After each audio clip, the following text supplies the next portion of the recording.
I'm told this is the very first time any reporter from any country has been allowed to see this.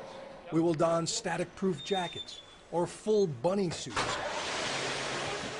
and take numerous air showers because one speck of dust could ruin an entire line. There is one obvious reason for Apple's legendary secrecy over the years. If the world sees this line, it might change the way people think in this line. Unlike any other product, the launch of a sexy new Apple gadget is a cultural event, and that cult following comes in part from a mystique cultivated brilliantly by Steve Jobs. It's really extraordinary, and I urge you to get your hands on one and see for yourself. I'll admit, I'm among the millions who bought into the idea that these are not just dependable appliances, they are works of art, carefully wrapped in pristine boxes, lovingly sold in museum-like stores. I don't know about you, but when I'm enjoying a delicious steak, knowing where it came from changes the experience. So how many steps are there? Around 141. 141 steps. Yeah. But it is time now to think different about Apple, because here it is. This is where your iPhone was born, and these are the people who brought it to life. My name is Bill. Nice to meet you. I'm first struck by how young they are. Not 13 like some of the horror stories I'd heard, but 17, 18. No one looked over 30. I know many came from poor villages out in the countryside with the hope of making $2 an hour, but their haircuts prove that teen style lives everywhere. I was expecting more automated assembly, more robots, but the sleek machines that dazzle and inspire and change the lives of people 8 to 80 are mostly made by hand, after hand, after hand. Behold the camera module for the iPad. Look at how tiny and intricate this is. And get this, with 2 shifts, they can make 300,000 of these in a single day. It takes around 5 days and 325 sets of hands to assemble an iPad, they tell me. And they can turn a raw hunk of aluminum into a sleek design, complete with the bitten Apple logo, at the rate of 10,000 an hour. At the end of this process, I find 27-year-old Xiao Ying, who carves the aluminum burrs from 3,000 apples every shift. What are you thinking about while you're working?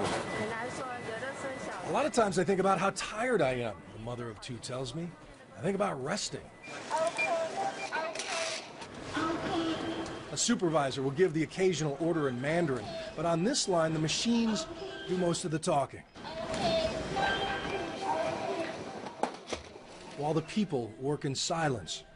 And they will repeat that motion and hear that fembot voice a few thousand times more before lunch. Their 12-hour shifts are broken up by 2-hour-long meal breaks when they march single file to a massive canteen and pay around 70 cents for a plate of meat and rice.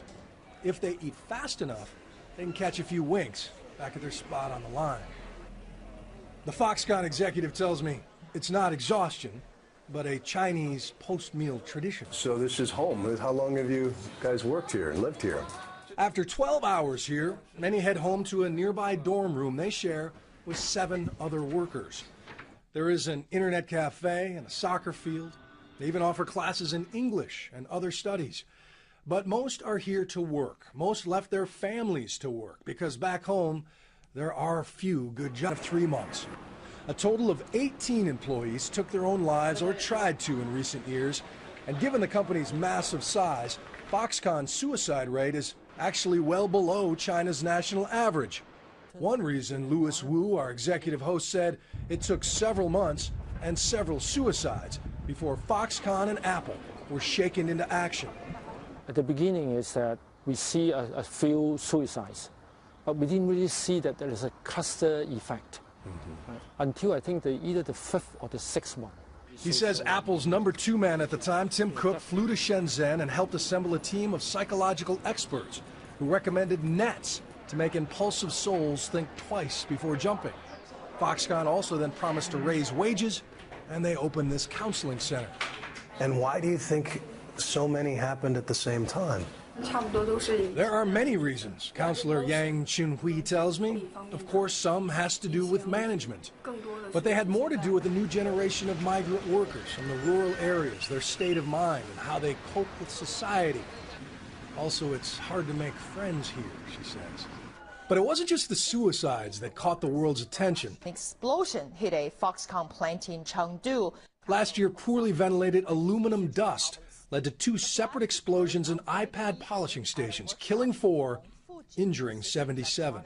There is, in fact, one labor rights group in the country who claims that they tried to warn you about combustible dust before the explosions. Is that true? Do you have regrets about not doing more sooner?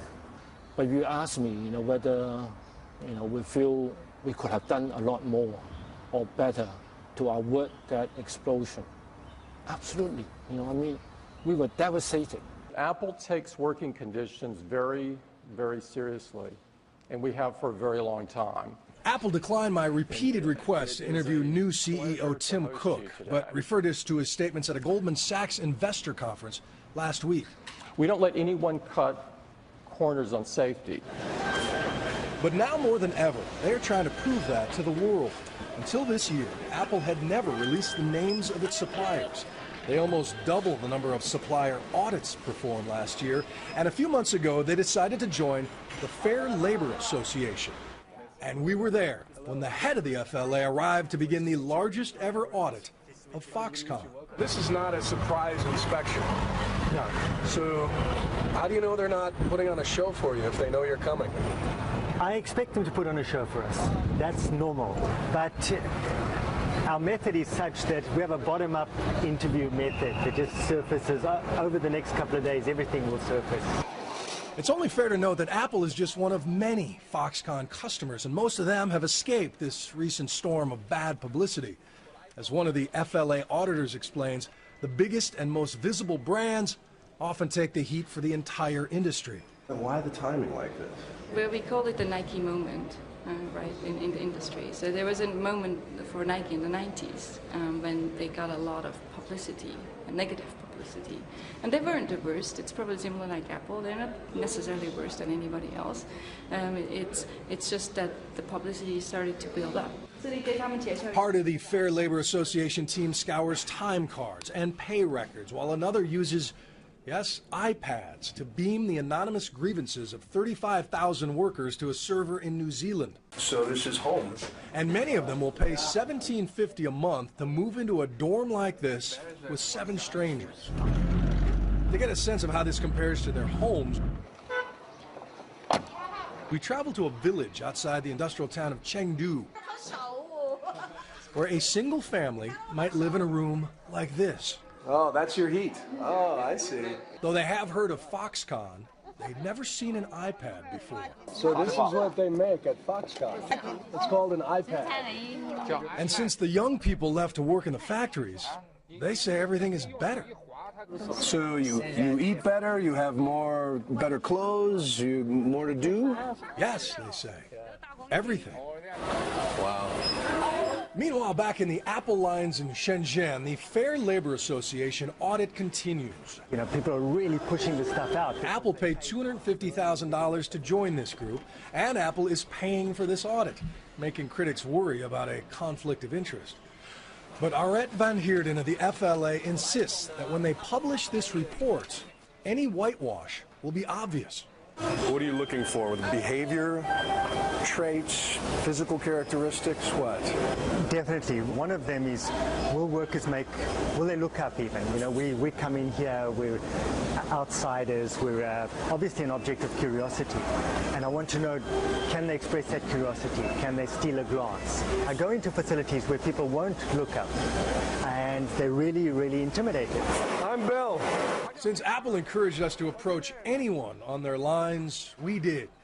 What goes through your mind when you do the same thing all day like this? We met people on and off the factory complex. Did you move to here for this job? On and off the record. You can be honest.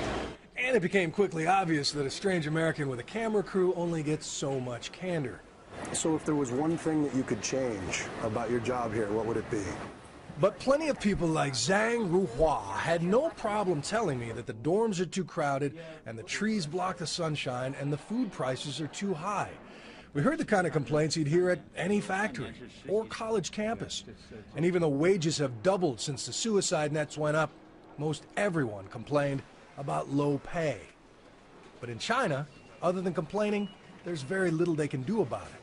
Right now, American-style unions don't exist here, but Louis Wu admits in the next few years they could take hold, and that would be major news. Because when 150 non-Apple Foxconn workers had demands in January, they went up to a factory roof and threatened to jump.